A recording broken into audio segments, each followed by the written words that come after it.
Welcome everyone. Welcome everyone. Welcome everyone to another Ref Brandon and the Todd family YouTube video. Wherever you are, whatever you may be doing, thank you so much for making Ref Brandon and the Todd family part of your day. We always greatly appreciate it. Now that it's Sunday, happy Father's Day to everybody. Today here on the channel, I want to talk some Clash at the Castle because it took place yesterday. And in my personal opinion, ever since Triple H has taken over, the premium live events have all been good.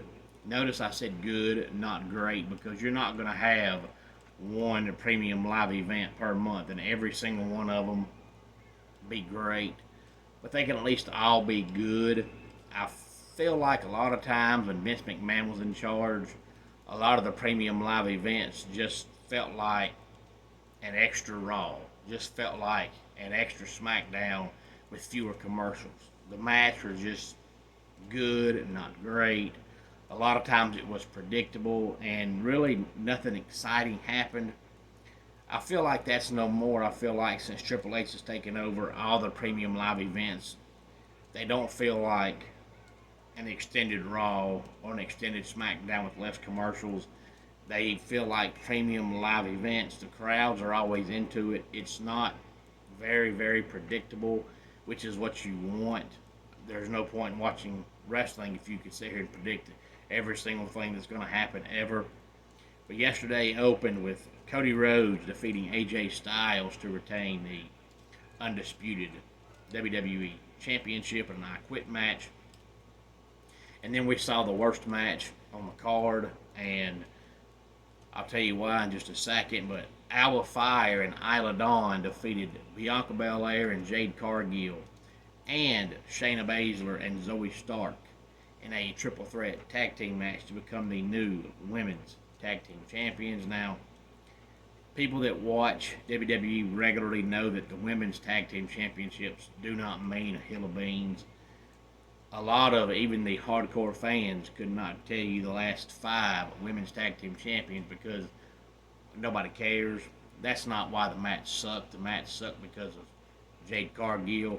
If you follow the channel, you know that it was, I believe, the last premium live event when I came on here and talked about how when Jade Cargill wrestled that night, the guy that refereed that match, Dan Engler, had to follow Jade Cargill around the ring about the last half of the match like a lost puppy dog, like a dog in heat, to tell her what to do next because she had no idea. And it was blatantly, glaringly obvious what he was doing, but he was doing it hoping she wouldn't mess up. Well, yesterday, the referee didn't follow her around like a lost puppy dog, and she didn't look lost. She just looked dangerous. She made enough mistakes in that match where you could write a book on what not to do in a wrestling ring, and in a span of about a minute and a half, I seen her mess up 3 times. And the sad part is the match wasn't very long, and she spent half of it outside the ring. So she needs to make a lot of improvement before they can even consider giving her a championship run, because she's going to end up hurting herself or somebody if she doesn't get better in the ring. Sami Zayn defeats Chad Gable to retain the Intercontinental Championship. Bayley defeats Piper Niven to retain the Women's Championship. And the main event, Damian Priest beats Drew McIntyre to retain the World Championship.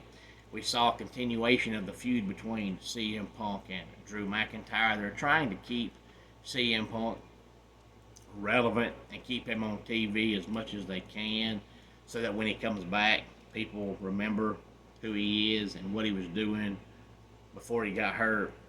So there toward the finish of the match, the referee gets knocked out. CM Punk comes running out with a referee shirt on, and Drew has Damian Priest pinned. CM Punk starts counting. He gets to 2, then he stops. So Drew looks, trying to figure out why the ref stopped counting. Then he realizes it's CM Punk, and Damian Priest eventually wins the match. Any thoughts on this? Please feel free to let me know. The only thing we missed yesterday was Gunther. Every WWE show from here on out should somehow, some way involve Gunther. He's the man. Let's go ahead and get our dad joke of the day in here. I just got fired from the fishing equipment factory, and it looks like I have to reel in a new job. And that does it for today's Ref Brandon and the Todd Family YouTube video.